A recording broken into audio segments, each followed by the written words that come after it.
Alright, hello, and welcome to Stasis Pod, the Transformers Rescue Bots Academy podcast. I'm Rob. I'm Jen. And I'm David. Today we are continuing our episode by episode, although of course lucky people get 2 episodes per episode of Rescue Bots Academy. 2 episodes, just like Cyberverse. That's right. Because they're short. Yes. Does that make it bi-weekly? We've been missing a lot of weeks. Oh, this makes up for it. You get 2 for the price of 1. You know what show has 2 episodes in an episode? Bots. I just want to remind everyone, watch Bots. That is definitely coming at some point in the future. Yes. Can't wait. Life is about to give us lemons. Yes. So this is the 3rd episode overall. First aired January 5th, 2019. It is Tough Luck Chuck. Not to be confused with the Dane Cook movie, Good Luck Chuck. Good luck, Chuck. I've heard Dane of Cook. that. Wow, I'd almost forgotten him. It was the very brief period of time in which we attempted to make Dane Cook a thing. Yeah. Yeah. Was he in one of the Transformers movies? And then No, I think you're thinking of TJ. I think he was supposed to be in the first one. Yeah. He was supposed to be maybe the cop who was a real dick to Shia LaBeouf. And then they were like, actually, no. Well, I think maybe he was busy or something, but I feel that it would have been a thing like TJ Miller, where Michael Bay would have met him and then instantly be seized with an overwhelming desire to kill him. Did he get... I want to say he got in legal trouble or something. Well, I don't know about legal trouble. He's definitely married to somebody who is much younger than he is. Oh, no. Yeah. Oh, no. Like, I don't think he was like TJ Miller bad, but he was like, we don't want to deal with this guy anymore bad. Yeah. Fair. I didn't want to deal with him either. I think the main thing is that he's never been funny. No. The one stand-up thing that used to play forever on Comedy Central was slightly funny. Not saying it was great, and in retrospect, it's like, those jokes were real bad. But for the brief window, it worked. And then they tried to put him in movies, and that did not work. Oh, actually, he may have already met Michael Bay because they're both in Mystery Men. Ooh. Wait, Michael Bay's in Mystery Men? Michael Bay has a Mystery cameo Men? in Mystery. There's a gang of frat boys, and he's the main guy. Good casting. I think he has a line. He's like, he's asking who was supposed to bring the brewskis, or something like that. Wow, there's a lot in Mystery Men I just do not remember. There was a bowling ball and a awesome van. The Herkimer Battle Jitney. Yes. And probably a bunch of jokes that don't work anymore. I'm guessing no. Probably not. Maybe we should put that on the maybe list. There's definitely a prospective mystery man who is the PMS Avenger, who I believe only has superpowers 3 days a month. Actually, that's funny if it's a guy, because then it could be a trans guy. That could still work. Big trans mask energy. Unfortunately, it is just a lady in like a red costume. Oh, that's boring. Yeah, that's too easy. Anyway, this episode, Tough Luck Chuck, written by Brian Holfield, a frequent writer of previous Rescue Bots episodes. Oh, Holden Caulfield's back. No.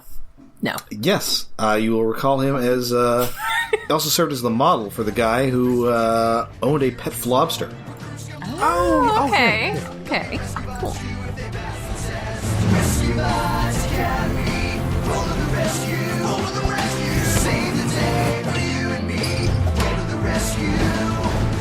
Hotshot, World, Hoist, Medics, and Wedge. Their teamwork together will give them the edge. Rescue Bots Academy. Go to the rescue.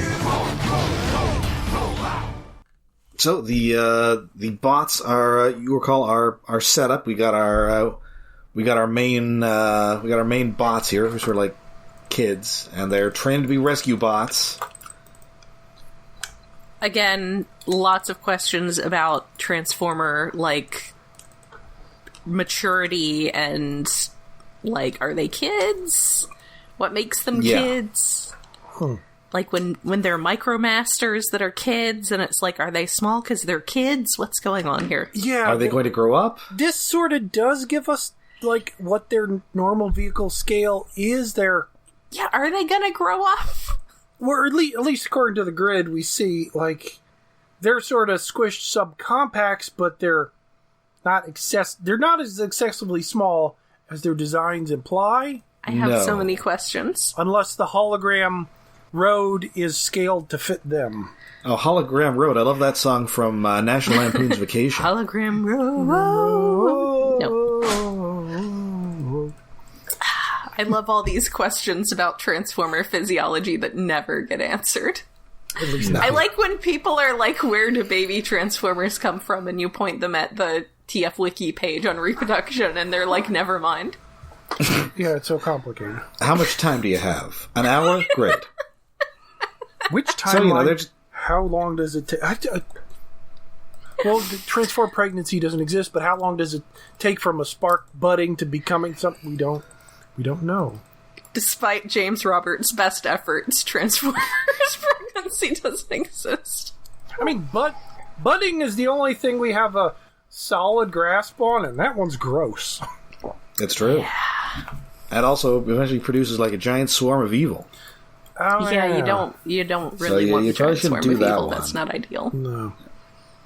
So, we're, our bots, we got 5 of them, they're driving in frustration. Hotshot, of course, our main character, is bored because he's always bored. He's Rescue Bots Blur. Yes. By, like, the previous Rescue Bots series, Blur. Mm-hmm. Which is somewhat unfortunate, because Blur was not the main character. No, and it was acceptable that he exists because he was not the main character.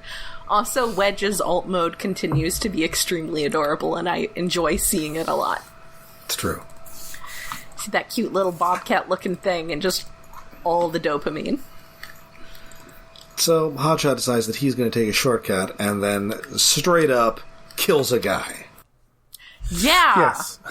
Except it's just our good friend, Tough Luck Chuck. It is the titular Tough Luck Chuck, who's kind of like an incredible crash test dummy. He is, yeah. Very, sort of like if a crash test dummy was also kind of like a ragdoll. Also, he's a little bit Scud, the disposable assassin. Yeah, because of his color scheme, he's exceedingly yellow. And the, like, very sort of narrow head. He's got little wire hairs sticking up at the top of his head. Yeah. It's a good design. But also, yeah, you do not need to be letting these children out of the simulation. They are not ready to be outside of the simulation if Hotshot is just going to plow through crosswalks. This is why we're leaving the safety protocols on the holodeck here. Yeah. And unfortunately, this is why you have to be careful, even if you're in a crosswalk. I know you have the right of way, but people who aren't paying attention are still going to hit you. And in fact, he hits him so hard that he's broken, and, his job is to be crashed into. If he don't hit a person, this person would be pudding. Yeah. It's pretty bad. It's pretty bad. They'd be mopping him off Hotshot with a paper towel. Yeah. Suddenly would be the Skybound comic. Yes. And so Boulder is going to have to actually make a bunch of new Chuck parts. So that means that Hotshot gets volunteered to babysit him by Heatwave because it was kind of his fault. Yes. Oh, he should see if Salvage can get some parts out of an old CD boombox and a radiator or something. This is probably what he's doing. Oh yeah. Oh. Salvage really should be hanging around with the kids. That'd be fun. Boulder's a professor now? Yes, he is. They're all professors. They're all professors. I am my goal for this, a sub-goal for this year, is going to be to find a toy of Salvage at a flea market. Ooh. Find 2. No, this is straight up an Acme Luniversity. Yes. Okay. Yeah. Okay. So it operates like the X mansion in school. Because I was thinking Boulder actually get an art history professorship or something. I mean, he might teach that too. We've got 100 episodes to go. He studied under Peter Weller or something. This is very, like, 2000s era Jean Grey School, or Strange Academy. Man, I liked Strange Academy. Yeah. That's not still running, is it? It's coming back for that new Doctor Doom crossover where it's going to become Doom Academy. Oh, good. I like that comic. That comic had big, like, Generation X vibes, but more, I don't know, a little bit cheerful. Yes. But you had all and also, it had like, the same creative team throughout, so you didn't have, like, weird M/Pennant stuff going on. Things were not suddenly ninjas. So Hotshots decided the best way to do this is just tie Chuck to a chair so he can play arcade games. Yeah. I mean, that's what you do with a younger sibling who you're trying to keep out of trouble. Speaking of tying weird robots to chairs, I just thought, wait, was there ever a game of Scud the Disposable Assassin? Because it makes perfect sense. And I looked it up. Sega Saturn. Yes, the Saturn! It's like, oh no, poor boy. I had it. Oh, let me guess, it came out like the last year. It was close. No? It was... Oh, more in the middle. Okay, it's still... Saturn is like... It was a good system, it was just marketed so badly. It was just doomed. Kinda. Yeah. I mean, to be honest, it should have been more marketed as a weeb system, but that wasn't as much of a direction back then. Yeah. Because there are a lot of good anime games. Speaking of things I need to add to my list of things to keep an eye out for at flea markets. Sega Saturn. Oh, yes. Yes. I need one too. I have a stack of Saturn games. Nice. So, like, one of my friends running a convention in Wisconsin got, like, a giant cardboard box full of games, like random shit. Oh, no fair. And lots of duplicates.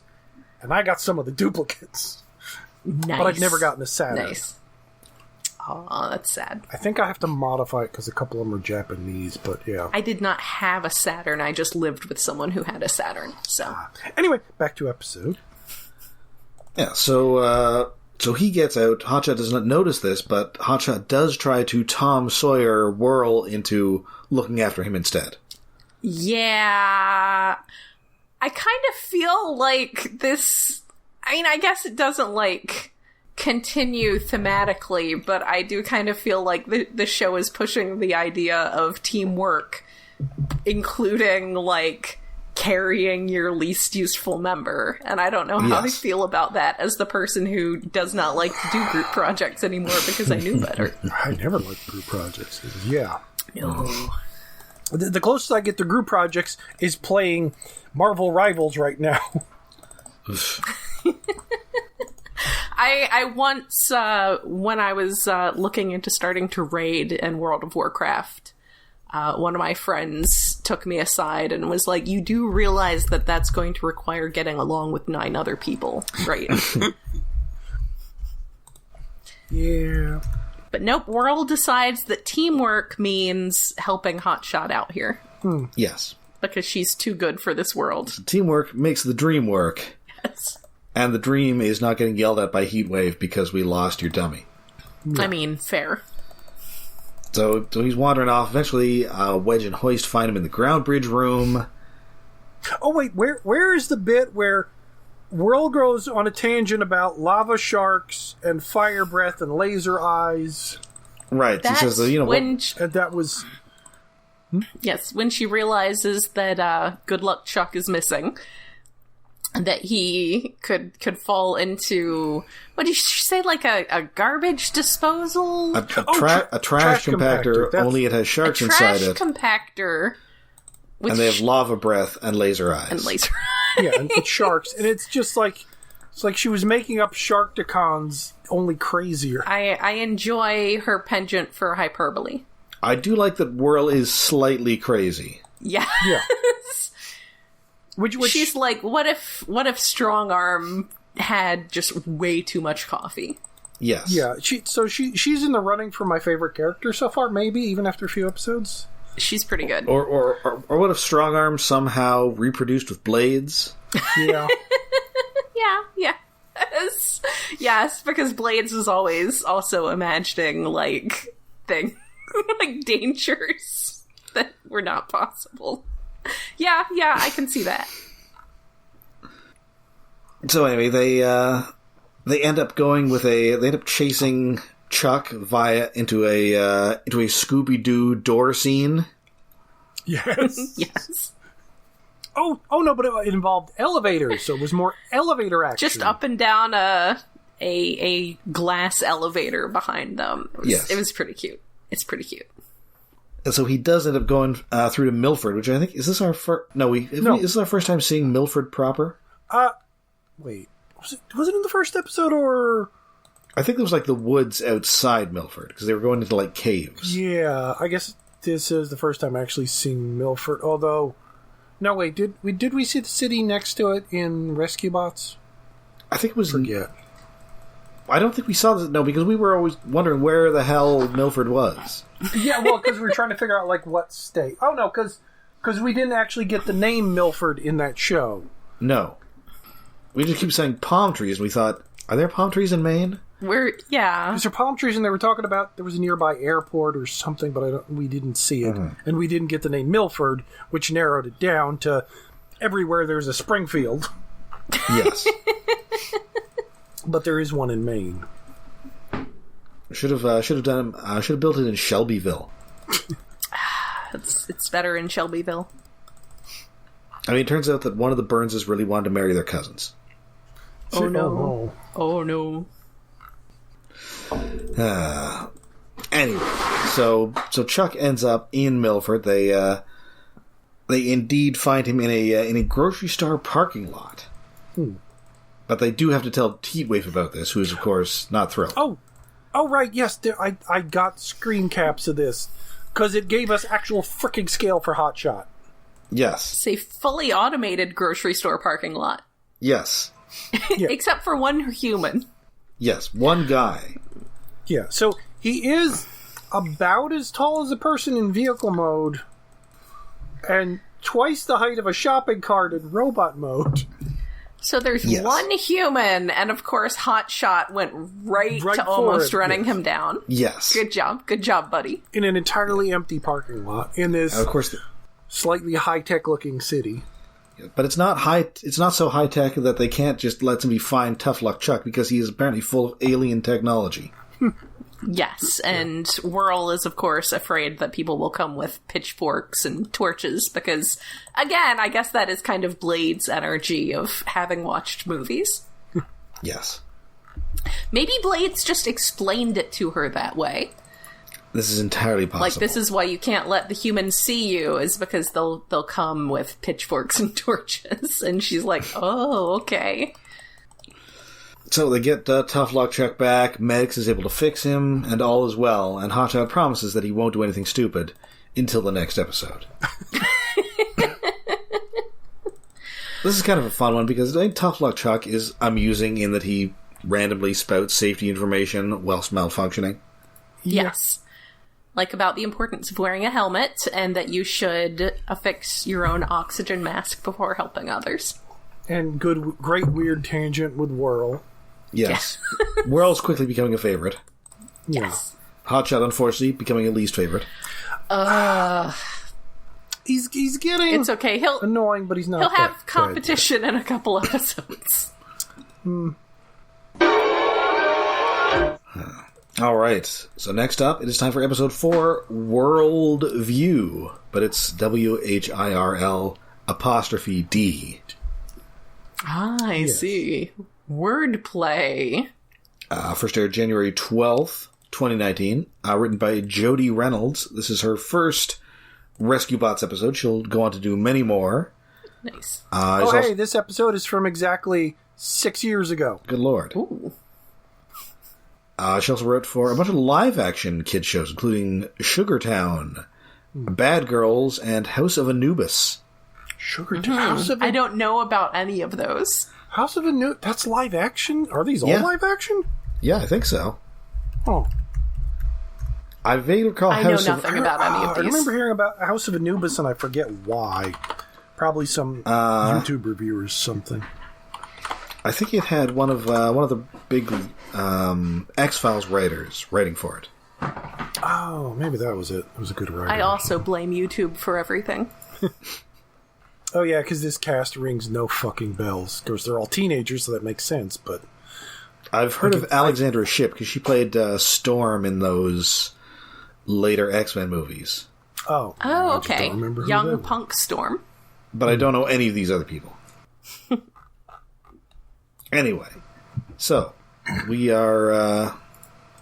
where am I? Where are we here? Okay, where are we? Chase is giving a lecture.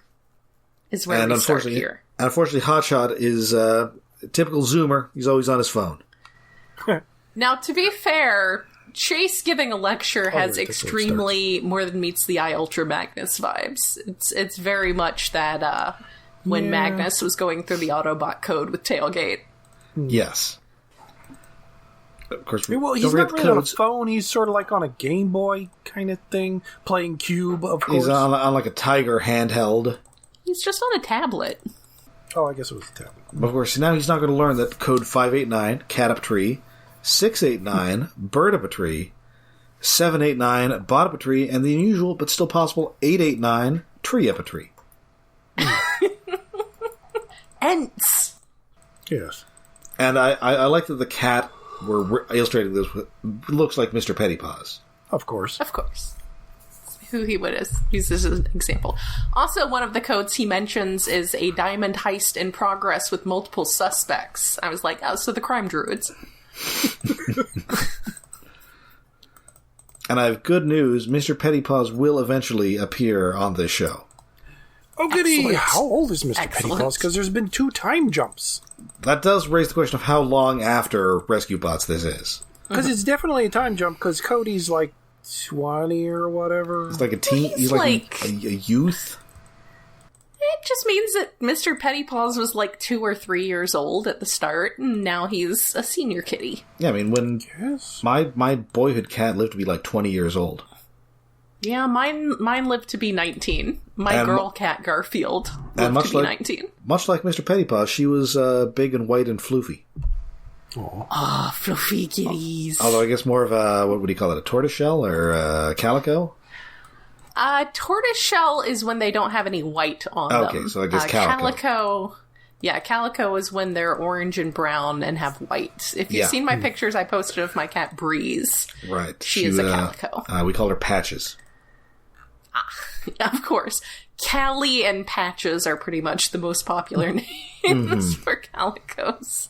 Also, exciting fact, they are almost always girls. Right, it's a genetic thing where it's the X chromosomes that sort of control that. Yes, controls having the brown and the orange, which is why tortoiseshells are also almost always girls. And if they are boys, there is weird genetic stuff going on, and they are possibly sterile.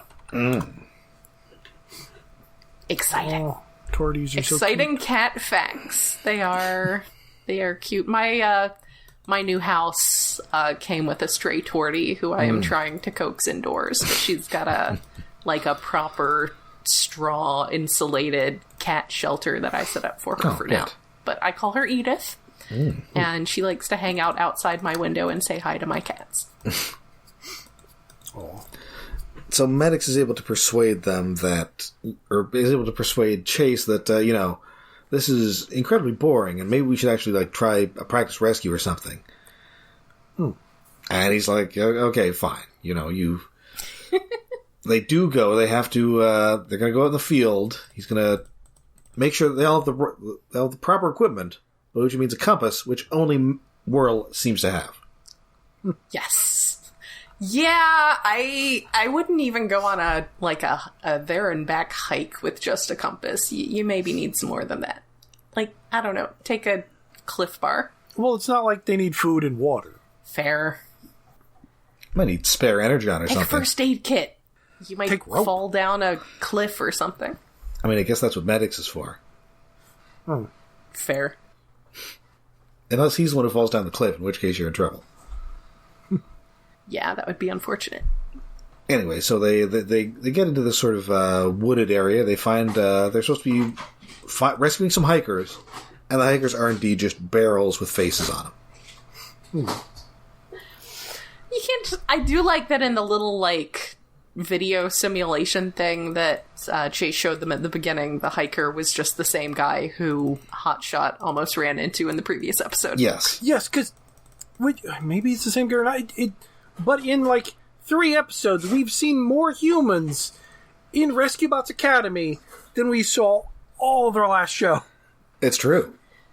I mean, apart from the couple main humans. No, Rescue Bot... Cyberverse. I mean, Cyberverse says you have main humans. One single person. Right, I was thinking of RID 2015. Yes, you forgot Cyberverse already. Yeah, I forgot Cyberverse. That's not very fair of me, but... No, it's just because I am... Again, given my current flea market-oriented lifestyle, I am always thinking of Denny Clay. And much like in our last episode, immediately Whirl starts thinking about crazy stuff that would never happen. Of course. Could be an avalanche, could be a tiger, possibly an avalanche of tigers. Which I was hoping there would be a bear, because, I don't know, the last Rescue Bots just had an unreasonable amount of bears going on, but alas. Also, Tiger Avalanche is definitely a sci-fi original movie, right? Probably. Not to be confused with Tiger Villanche, which is the tiger that wrote the Star Wars Holiday Special. Tiger Avalanche, that almost feels like it's a gag, that it's a reference to something, but it's just probably so silly that it's good and weird. Like an avalanche of white tigers. Well, I guess if you own a bunch of Tigertrons and accidentally knock a cabinet over. So Whirl is following the rules to the letter, which means everything up to including interrogating the local wildlife. Mm-hmm. It's important. You gotta make sure. You gotta ask the birds.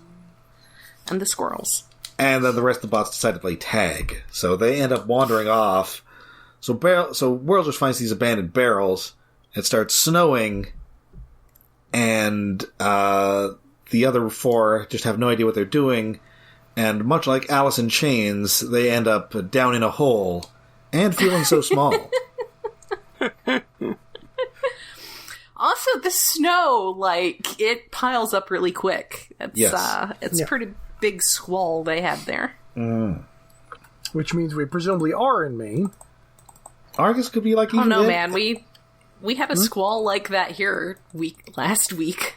Oh, yeah, I guess last week was kind of... Well, that's how that actor Julian Sands died. He was hiking in, the mountains around L.A. And there was a snow squall? And then all of a sudden they had, a sudden winter storm, and he died up there. Yikes. In my case, it was how I made a joke about how I don't know who needs to hear this, but Doc Martens aren't winter boots, and then ended up wearing my Doc Martens in a snowstorm because it was predicted to be rain. So... R.I.P.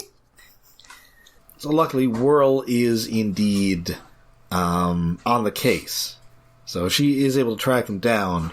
Well, yeah, she can follow their bot prints in the snow. Yes. And they get the hotshot who has tried everything, and by everything he means turning into a hovercraft. For some reason, even though he says that it would be better to not waste it and turn into a jet, which would be more useful, and then he turns into a hovercraft. Yeah, his whole Triforce of transformation did not come up at all in the last episode, and it only incidentally comes up in this one. Giving this power to someone who clearly has ADHD is maybe not the best choice. And no impulse control is not at good. all. But eventually Whirl finds them. Yes. And she doesn't really use a lot of her... I guess she does eventually use her helicopter mode here to find them, so she's able to use the rotors on her arms to sort of blow this hole open. You blow a wall of snow that was part of the valley that they're in? Sure. Yeah, apparently they were just Wedge is he's got a little scoop on him. He could have just plowed his way through that. This is why they're in training, I guess. I guess. They're just kiddos. Yeah, this is a real police academy of Transformers here. Yes. Sadly, that's one way you could save on voice actors. Just get a guy who communicates entirely in sound effects. Yes. No. God. No, we had Bumblebee. Although, admittedly, one of the kids doing it'd be more annoying. It'd be like, oh God. Well, it's not just all beeps though. It's just like it's different sound effects. Yes, I know. Well, but like remember again, when like the guy from Police Academy. Yes, like Michael Winslow. Yes, but there was an era of cartoons where there was that character in a lot of them, like Silverhawks. Like Silverhawks. I think we were just talking about that in one of the one of the Gotcha Man versions. Oh, I didn't realize he could make noises. I thought he was just like a mime. Yes, but he made weird noises because he couldn't talk. He just made weird noises. He did make like little whistly sounds. Oh, okay. I just assumed that he just didn't make noises, period. No, he made noises. He made like... I've never actually seen an episode of Silverhawks. Hated that character. Rest of the show was interesting. Hated that character. It's on Freevy's Cartoon Rewind occasionally, alternating with GoBots and occasionally the Police Academy cartoon. Speaking of... Back to Police Academy. Possible future episode. Probably. Silverhawks, I guess. I'd be up for it. Silverhawks, yeah. I like that there's a guy who's like a full-on cyborg, except he just wears like a shirt and pants and normal people clothes because he's the boss. And there's a guy who's just like a space cowboy for some reason. Yeah. Yes. What? There are so many shows with space cowboys because it's a thing. Like Star Wars has, well, it's mostly borrowing from samurai movies, but it's also from westerns because you have Han Solo. So there's space cowboys in things. How about Gangsters of Love? There is a woman whose name is not Susan, but she extremely looks like a Susan. Rob, have you ever heard of the movie Battle Beyond the Stars? Space cowboys are very common. I've heard of it and I've seen it. Great movie. Yeah. Isn't the guy in it literally called Space Cowboy? Oh God, I don't remember. I think that's his name. I guess we'll be finding out tonight on Monster Dawn. Also, he's that guy from the A-Team. Yes. I don't remember the character's name. George Papard. I think his character name is literally Space Cowboy. Oh man. Oh man. That's amazing. And he's always making like Earth references that nobody else gets. Yeah. so he's Star-Lord. Anyway, so they use these hikers / barrels to make a sled to try and get down this hill. Whirl does not actually put any brakes on this thing. But his name Chase... is Space Cowboy. What the fuck? Oh, that's gonna hurt. Told you. So Chase just manages to stop them from actually crashing into this portal. Yeah, it's funny, but when my brain got hung up on the idea of they made a sled out of hikers. Yes. It's like that bit in Watchmen where that pirate makes that raft out of dead people. Oh. Yeah. I mean, they float. They do acknowledge, they're like, are these still hikers? And Whirl's like, no, it's a sled. It's like, well, if you've moved on, Whirl, then I guess we can all move on. And then they don't even bring them back. No, I mean, at that point, no. No. They're going to leave them behind, and Chase is like, I guess we should get the hikers. Yep, and that's where the episode ends. The end. So, fun fact, DC Douglas, who was the original Chase, is in this most recent season of What If. Oh, that's right, he is. Oh. Yes. As who? One of the other Watcher people. Oh, right. Yes, he's the Eminence. So he's not like the main guy, which is Jason Isaacs. Right. Well, I mean, Uatu is Jeffrey Wright. Well, yes, the main bad Watcher. I think he is one of the main one. Just, I don't know, playing it by ear. I mean, he's one of the main ones, but the one who gets most of the lines is Jason Isaacs. Oh, okay. I just caught up on that last night. A little surprised they didn't use Aaron the Rogue Watcher, who's like an old Marvel bad guy. Well, maybe if they got another season, which I don't think they're going to, but... They're not, but they said, well, stay tuned for more What If, so maybe they're going to rebrand it as, Exiles or something. I do like that this season, as a brief tangent, I do like that this season we started getting, celebrities showing up for characters that they had not previously played in, that did not previously exist in the MCU, but they cast celebrities as them. That was cool. No spoilers. All right, so that... Let's just say that the result of that pairing is likely to result in Natasha Lyonne. Yeah, I could see her pitching that. It's pretty great. Very fan character vibes, but yes, we acknowledge and accept fan character vibes these days, just like we acknowledge and accept furries. So yeah, that is it for our 2 episodes this week. We'll be back with more Rescue Bots Academy action next week. Until then, you can find us all over the internet. We are on Twitter, we're on Facebook, we are on Mastodon, we're on Blue Sky, and we have a Patreon. Yes, we are hosted on iaconunderground.net, where hopefully now that I'm settled into my new place post-move, David and I will be catching up on news on our other podcast. But we have a Patreon set up to help with hosting and other expenses at patreon.com/iaconunderground. For December, we did some Smurfs. It was... It was very Smurfy. We watched the first Smurfs. We Smurfed the first Smurfs Christmas special. Yes. Rob got to be introduced to the Smurfs. I, as it turns out, am very, very familiar with Smurfs lore, more than possibly anyone suspected. I think I watched the Snorks more. I also watched the Snorks. The off-brand Smurfs. The thing is, my dad was really into the Smurfs, so it was definitely, tuned to that channel when it was on. Is he secretly Belgian or something? No, he's just weird. He's just a hippie. I don't think we've picked something for January yet. We have not. Well, there's a thing we forgot to do, because we were waiting for it to come to home media. Oh. Or I could just pick something random, but we should probably do Transformers 1. Is it Transformers 1? Yeah. I have that on... I need to actually physically buy it. Oh shit, I should have got it the other day. I was saying that when it came out, I was going to buy the nicest physical media version that they made. And so I did get the 4K Steelbook version. Ooh. So is that exclusive anywhere? No, I got it off Deep Discount DVD. Oh, okay.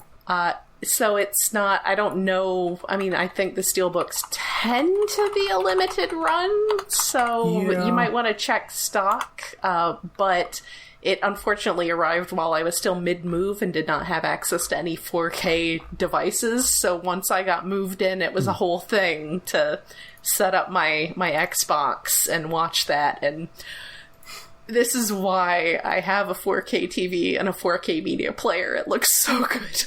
It looks so good. I don't, but I'm considering getting it. That is absolutely something that I would be willing to watch again because it's a super fun movie. Yeah. Imagine a good Transformers movie. Hey, we had Bumblebee. Yeah, Bumblebee was good. And it's... to a lesser extent, Rise of the Beasts. It was okay. Rise of the Beasts was alright. I need to watch. I have a 4K copy of that I picked up at a shop where it was cheap, and I should rewatch that, because I haven't rewatched that since it was in the theater, but Bumblebee I did rewatch a few months ago. It's a very sweet story. Out of stock everywhere. It's a very sweet story of a baby lesbian in her first car. Yeah.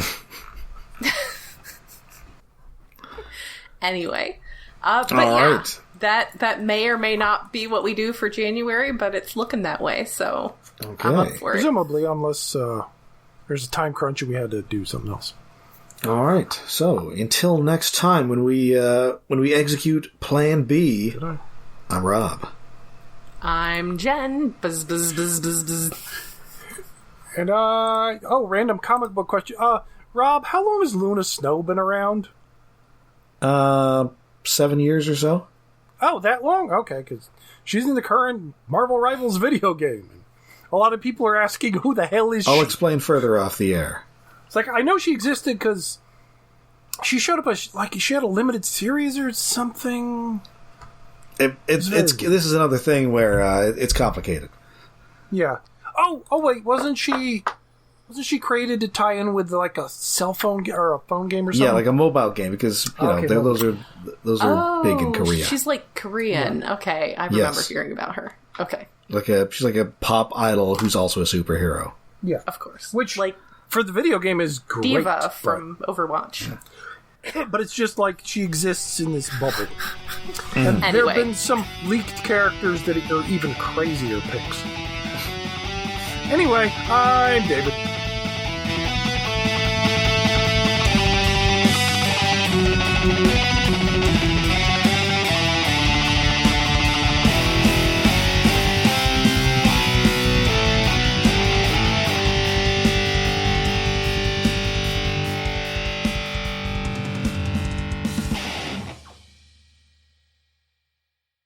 All right, and yep, everything's going okay. This is a new setup, so I want to test everything, but it's just the same. Yeah, you were equipment. A little robot voice before, but maybe that was just my internet and not your connection. It could be mine. I do want to test. I want to keep an eye on that, so let me know if that is an issue, because I'm at the opposite end of the house from the router, and I don't know how easily the signal travels between walls, and if I need to jack up the signal or anything.